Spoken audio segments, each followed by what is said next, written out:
കാരണം എന്തിനാണ് ദൈവമേ ഇങ്ങനൊരു വണ്ടി ഉണ്ടാക്കിയത്? ഞാൻ ഫ്രണ്ട് സസ്പെൻഷൻ കാണിച്ചു തരാം. നിങ്ങളുടെ അഭിപ്രായം എന്തായാലും ഒന്ന് പറയണം കേട്ടോ. ഒടിഞ്ഞ് നിലത്ത് കിടക്കുന്ന കാഴ്ച കാണുന്നുണ്ടോ? അന്നേരം ഓല ഇലക്ട്രിക് സ്കൂട്ടർ എടുക്കാൻ പോകുന്ന എല്ലാ നല്ലവരായ വിഡ്ഢികൾക്കും വേണ്ടി, അല്ലെങ്കിൽ എന്നെപ്പോലെ വിഡ്ഢികൾക്ക് വേണ്ടിയുള്ളൊരു വീഡിയോ ആണ് ഞാൻ ഇപ്പം ചെയ്യാൻ പോകുന്നത്. എനിക്ക് അങ്ങനെ പറയാൻ പറ്റൂ. എൻ്റെ അബദ്ധം 2 വർഷം മുമ്പ് എടുത്തൊരു സംഭവമാണ്. നമ്മൾ കഴിഞ്ഞൊരു വീഡിയോ വന്നായിരുന്നു. ഒരു ഷോറൂമിൽ പോയി വഴക്കുണ്ടാക്കിയല്ല, എനിക്കുണ്ടായ മനപ്രയാസം 3-3.5 മാസം കൊണ്ട് ഞാൻ ഒരു ഷോറൂം കയറി ഇറങ്ങുമെന്ന് പറയുന്നത് നിസ്സാര കാര്യമല്ലേ. ഒരു ഓല അതിൻ്റെ ആദ്യം ബാറ്ററി പോയി, പിന്നെ എൻ്റെ വേറെ എന്തോ കൺട്രോൾ പോയി എന്നൊക്കെ പറഞ്ഞ് നാളെ നീളായിക്കൊണ്ടിരിക്കുകയാണ്. ഒരു 5-6 മാസം മുമ്പ് ഒരു ചെറിയൊരു ആക്സിഡൻറ്റ് സംഭവിച്ചായിരുന്നു. ഞാൻ പത്തനംതിട്ടയിൽ പോയിട്ടിരുന്ന വഴിക്ക് റോഡിന് ഓപ്പോസിറ്റായിട്ട് ഒരു ഒരു പ്രാഞ്ചിന് ഒരു അപ്പൻ എന്ന് പറഞ്ഞാൽ ഒരു പമ്പിൽ നിന്ന് പെട്ടെന്ന് റോഡിലൂടെ കയറി. എന്നിട്ട് അത്യാവശ്യം സ്പീഡ് വന്നതായിരുന്നു. ഞാൻ പെട്ടെന്ന് ബ്രേക്ക് ചെയ്തപ്പോൾ ഉണ്ടാകുമ്പോൾ സാധാരണ വണ്ടിയോടെ നിൽക്കേണ്ടതാണ്. ഇത് അങ്ങനെയല്ല. ഫ്രണ്ട് ഫോർക്ക് ഒടിഞ്ഞ് ഞാൻ നിലത്ത് ചെന്ന് വീണു. പക്ഷേ എനിക്ക് എൻ്റെ വാറണ്ടിയും കാര്യങ്ങളൊന്നും അവർ തന്നില്ല. പിന്നെ എന്നെ സംസാരിക്കുന്നില്ല. അന്ന് 12,000 രൂപ അടുപ്പിച്ച് ചിലവ് ആവുകയും ചെയ്തു വണ്ടിക്ക്. കാരണം ഞാൻ കൊണ്ടുപോയി മനഃപൂർവ്വം ഇടിച്ചെന്നൊക്കെ പറഞ്ഞവരെനിക്ക് അത് റിജക്റ്റ് ചെയ്തു. ഇപ്പോൾ അടുത്ത 2 വർഷത്തിന് മേളായി വണ്ടി എടുത്തിട്ടെ. അന്നേരം ആ ഒരു കാഴ്ച കണ്ടിട്ട് വരാം കേട്ടോ. അന്നേരം വാഹനം എടുക്കാൻ പോകുന്നവരുടെ പ്രത്യേക ശ്രദ്ധയ്ക്ക് ഈ ഒരു വീഡിയോ ഇവിടെ കണ്ടോ. ഓക്കെ, ഞാൻ ഫ്രണ്ട് സസ്പെൻഷൻ കാണിച്ചു തരാം. നിങ്ങളുടെ അഭിപ്രായം എന്തായാലും ഒന്ന് പറയണം കേട്ടോ. ഒടിഞ്ഞ് നിലത്ത് കിടക്കുന്ന കാഴ്ച കാണുന്നുണ്ടോ? ഫുൾ ഒടിഞ്ഞു പോയി. ഇവിടുന്ന് സസ്പെൻഷൻ ഒടിഞ്ഞ് മാറി കണ്ടോ, കിടക്കുന്നുണ്ടോ? എൻ്റെ ഓല S1 Pro ആണ് മോനെ കിടക്കുന്നത്. നിങ്ങളുടെ അഭിപ്രായം എന്തായാലും പറയണോ. കാരണം എന്തിനാണ് ദൈവമേ ഇങ്ങനൊരു വണ്ടി ഉണ്ടാക്കിയത്? താണേ നമ്മളെ വണ്ടിയുടെ ലോക്കൊക്കെ എടുത്ത് കഴിഞ്ഞാൽ നമ്മൾ വീൽ അനക്കാൻ പറ്റില്ല. വീല് സെപ്പറേറ്റ് ഇരിക്കുവാണ്. നേരത്തെ ആയിരുന്നെങ്കിൽ ഒടിഞ്ഞ രീതിക്കായിരുന്നെങ്കിൽ നമ്മൾ വീൽ എടുത്തുകൊണ്ട് പോയിരുന്നു കേട്ടോ. ഇപ്പോൾ ചെറിയ ലോക്കും കൂടെ വരുന്നതുകൊണ്ട് നമുക്ക് വീൽ എടുത്ത് മാറ്റാൻ പറ്റില്ല. അതുകൊണ്ട് വണ്ടി സേഫായിട്ട് ഇരിക്കുന്നുണ്ട്. അല്ലെങ്കിൽ രാത്രി ആയാലും വന്ന് വീൽ എടുത്തുകൊണ്ട് വരുന്നില്ല ഇല്ലടാ. ഞങ്ങൾ വണ്ടി വെച്ചിട്ട് ഇപ്പോൾ 1.5 ദിവസമായി. അല്ല, അവർക്കറിയാമെന്ന് തോന്നുന്നു ഞാൻ കിടക്കുമെന്ന്. അതുകൊണ്ട് ലോക്ക് കൊണ്ടുവന്നു. ഇനി നമ്മൾ ചെയ്യാൻ പോകുന്ന ഇത് വണ്ടി പെട്ടി കടക്കത്ത് പൊക്കി കയറ്റി എൻ്റെ ഷോറൂമിൽ കൊണ്ടിടുവാണ് കേട്ടോ. ഷോറൂമിൽ കൊണ്ടിടുന്ന മച്ചാനത്ത് കൊണ്ടിടുന്ന തുല്യം തന്നെ. അവിടെ ചെന്ന് 1000 വണ്ടി ഇങ്ങനെ കിടക്കുന്നതാണ്. ആ ഒരു കൂട്ടത്തിൽ ഇതും കൊണ്ടിടാൻ പോവുകയാണ്. ഇത് എന്ന് ഈ പണി കിട്ടുമെന്ന് ഒരു ഗ്യാരണ്ടി ഇല്ല. ഇതിൽ കൊണ്ടിട്ടിട്ട് പറയാം എത്ര ദിവസങ്ങൾ ഈ വണ്ടി പണി കിട്ടുമെന്ന്. എന്നാ ഇനി തരുന്നത്? ഇന്ന് വൈകുന്നേരം നല്ല 3 മണി ഒരു ടൈം പറഞ്ഞാൽ 3 മണിയല്ല 3:15 3:30 അടുപ്പിച്ചായി ഇപ്പം. എന്നിട്ട് ഞാൻ ഇവിടെ വന്നപ്പോഴും ഈ വണ്ടിയുടെ അവസ്ഥ ചെയ്തത്. ഞാൻ വന്നില്ലെങ്കിൽ ഇത് ഇന്നും ഇവിടെ ഇരിക്കും. ഈ 3 മാസം കൂടി നിങ്ങൾ എന്തെങ്കിലും മിണ്ടുന്നോ? ഇവിടെ ഇങ്ങോട്ട് വിളിച്ചു പറയുന്നുണ്ടോ എന്തെങ്കിലും?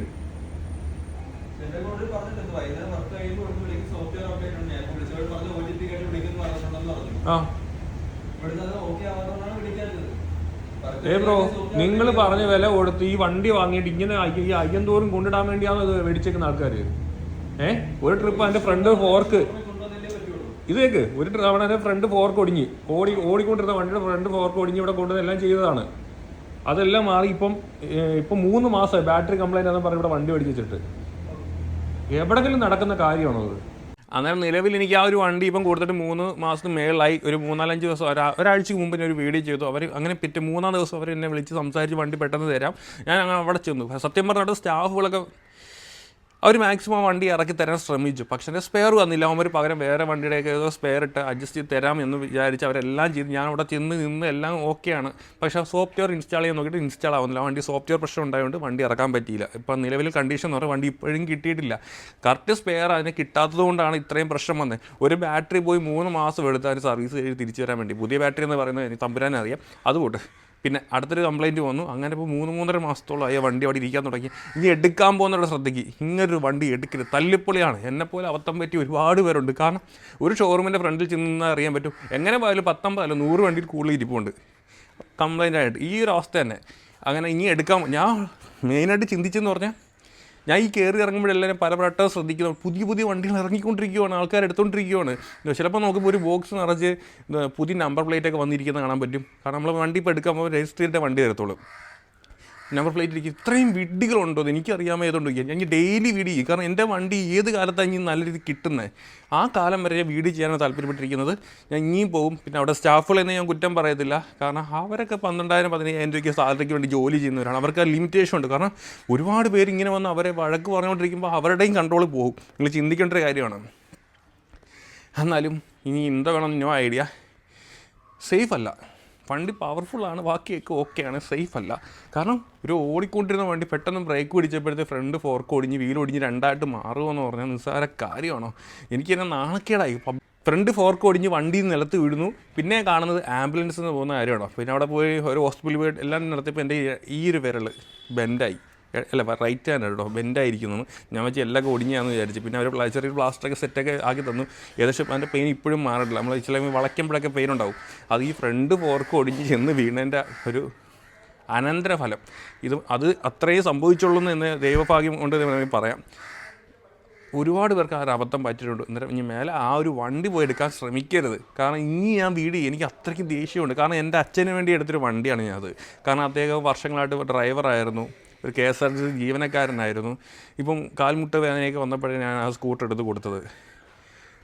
അത്യാവശ്യം നല്ല രീതിയിൽ കൊണ്ടുനടന്നൊരു വണ്ടിയുമാണ്, പറഞ്ഞിട്ട് കാര്യമില്ല. ഓക്കെ, അന്നേരം നിങ്ങളുടെ എന്തെല്ലാം അഭിപ്രായം എന്തായാലും കമൻറ്റ് ചെയ്യാൻ മറക്കരുത്. മാക്സിമം ഈ വീഡിയോ ഷെയർ ചെയ്ത് വിട്ടേ. കാരണം ഈ ഒരു അബദ്ധം ആർക്കും സംഭവിക്കാതിരിക്കാൻ വേണ്ടിയാണ് ഞാൻ ഈ പറയുന്നത്. എന്നാലും സാധാരണ ഒരു വണ്ടിയൊക്കെ പിടിച്ചാൽ 1 മാസത്തിൽ കൂടുതലൊക്കെ വെക്കേണ്ട സാഹചര്യം വന്നാൽ ഓക്കെ. ഇത് 2 മാസം കഴിഞ്ഞ് 3 മാസം കഴിഞ്ഞ് എന്തോ പറയണം ഞാൻ ഐഡിയ. അന്നേരം എൻ്റെ വണ്ടിയുടെ അവസ്ഥകൾ കണ്ടല്ലേ കിടക്കുന്നത്. അതൊരു 6 മാസം മുമ്പുള്ളതാണ്. ഇപ്പോഴത്തെ അവസ്ഥ ഇരിക്കുന്നുണ്ടോ?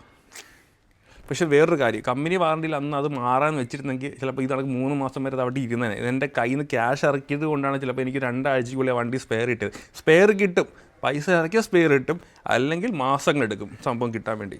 ഓക്കെ, അന്നേരം പുതിയതായിട്ട് ഇലക്ട്രിക് സ്കൂട്ടർ എടുക്കുന്നവരുടെ പ്രത്യേകം ശ്രദ്ധയ്ക്ക് ഈ വീഡിയോ കണ്ട് മനസ്സിലായി എന്ന് വിചാരിക്കുന്നു. പിന്നെ കമൻറ്റ് സെക്ഷനോട് ജസ്റ്റ് വേണമെങ്കിൽ വായിച്ച് നോക്കിയോ, ഒരുപാട് പേരുടെ അനുഭവങ്ങളൊക്കെ ചിലപ്പോൾ ഈ കാണും. വേറെ ഒന്നും വേണ്ട, ഒരു ഷോറൂമിൻ്റെ ഫ്രണ്ടിൽ പോയി നിന്നാൽ മാത്രം മതി. ഒരു ഇലക്ട്രിക് വണ്ടി എടുക്കണോ വേണ്ടെന്നുള്ള, ഇലക്ട്രിക് വണ്ടി എടുക്കണോ വേണ്ടെന്നുള്ളത്. അതുകൊണ്ടാണ് ഞാൻ ആദ്യമേ വിഡ്ഢികളായ ആൾക്കാർ പോയി വണ്ടി എടുക്കരുത്. ഞാനൊരു വിഡ്ഢിയായിപ്പോയി. ഞാൻ 2 വർഷം മുമ്പ് ഒരു വിഡ്ഢി ആയതുകൊണ്ടാണ് ഇപ്പോഴും അത് അനുഭവിക്കുന്നത്. ഓക്കെ.